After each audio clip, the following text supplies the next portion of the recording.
Bonjour chers internautes de IGFM.sn, nous avons le plaisir de recevoir aujourd'hui pour votre émission un peu spéciale, 13 minutes pour convaincre, M. Hamidou Mbaye, ancien compagnon de Djibo Leyti Ka, qui vient d'être rappelé à Dieu. Bonjour M. Mbaye.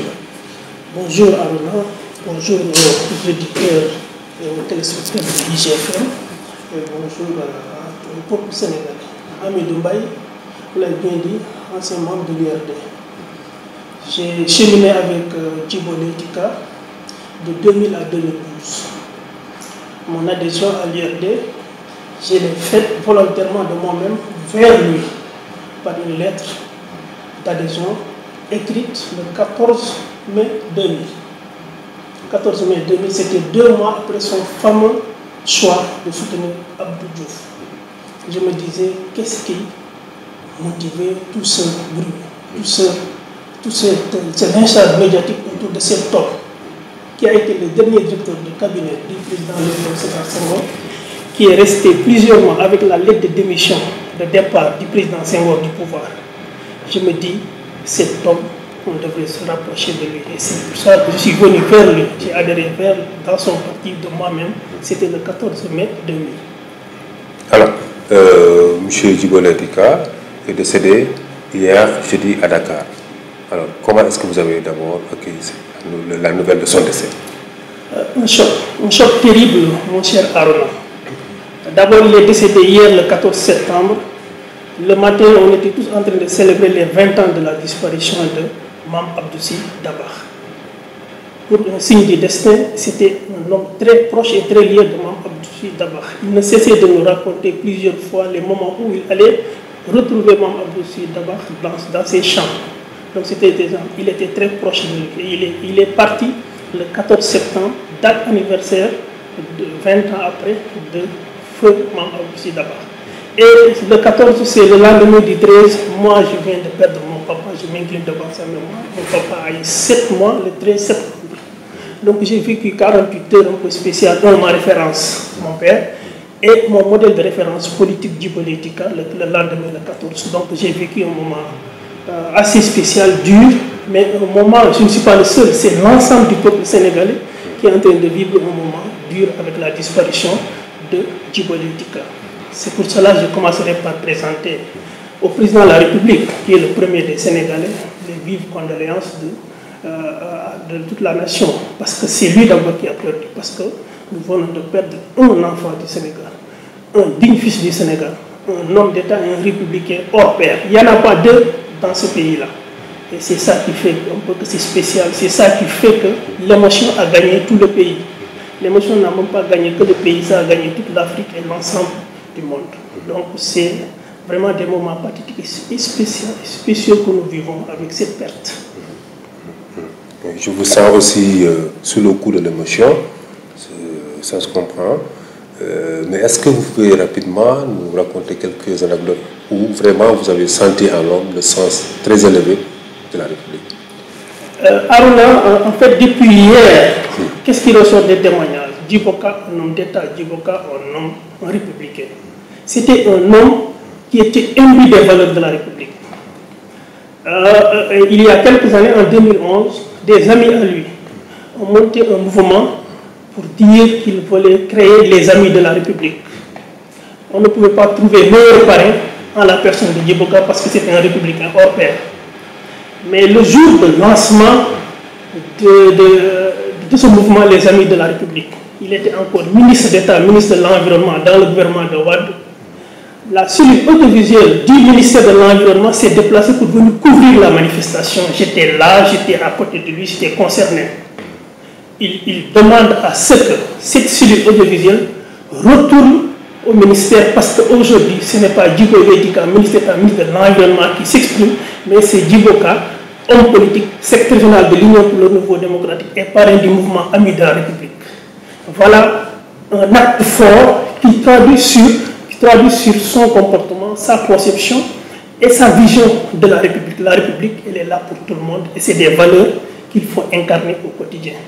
Il se lève le matin, il est républicain, il se couche, il est républicain et c'est un homme d'État hors pair. Ça, c'est ça qu'on va retenir.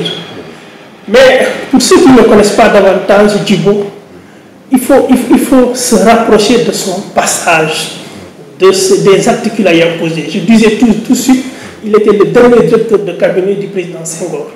C'est lui qui avait la lettre de démission du Senghor pendant plusieurs jours, pour ne pas dire plusieurs mois. Et c'est lui qui a accompagné Senghor pour faire au revoir au guide religieux de ce pays. Donc, un homme d'État, c'est un homme de secret. Voilà un homme qui a gardé quelque chose qui était en train de façonner l'histoire politique et républicaine de ce pays. Il était là avec nous et personne d'autre ne le savait. Voilà l'exemple qu'on peut donner.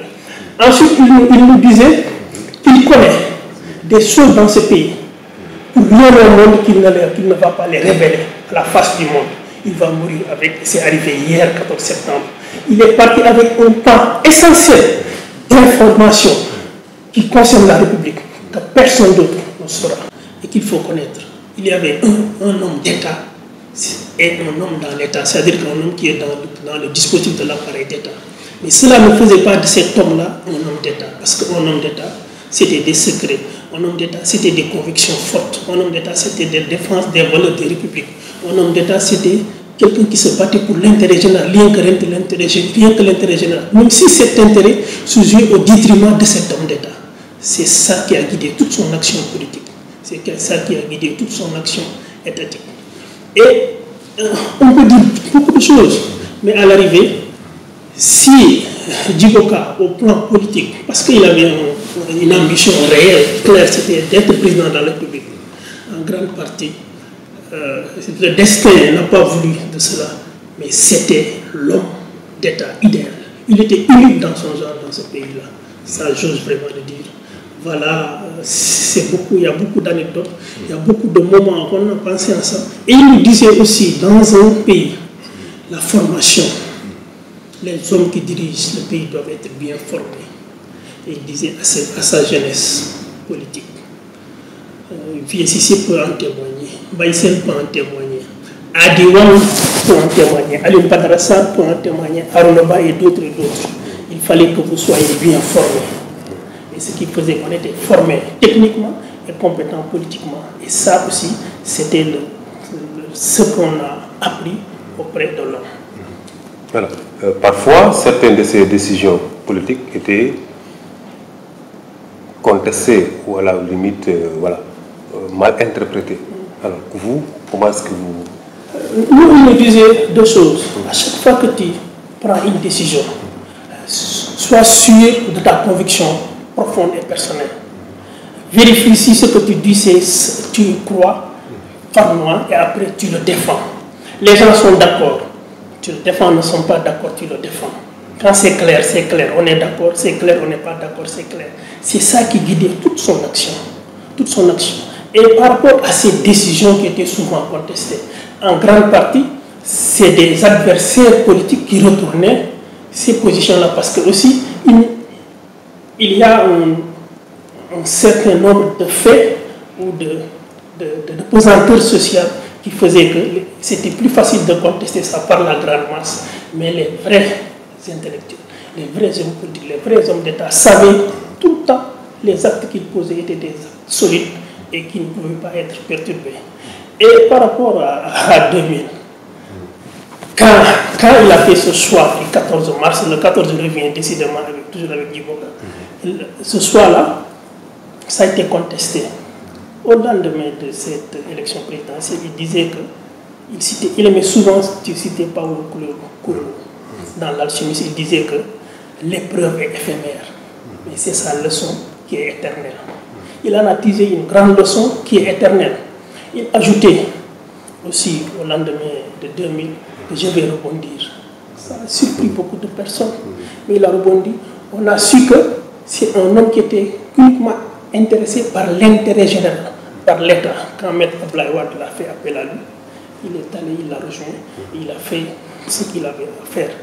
Et aussi avec le président Macky Sall, qui a eu à le confier la commission du dialogue des territoires, c'était aussi un conseiller, c'est-à-dire un homme d'État qui œuvrait pour que l'État reste sur des bases solides, pour que l'État soit prêt.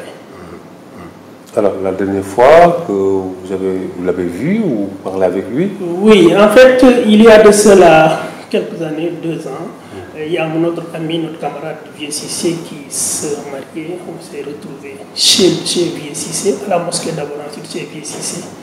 Mais remarqué que depuis 2012, les rencontres n'étaient pas trop nombreuses parce que j'ai pris du recul par rapport au parti.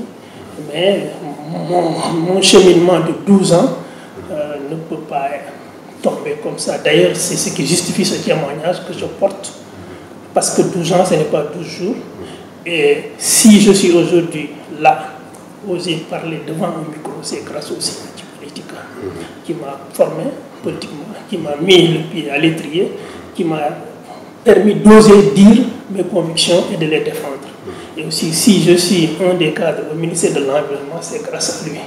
C'est pour vous dire que je suis lié par ma vie politique, par ma vie tout court, par l'homme d'État Djibo Ka.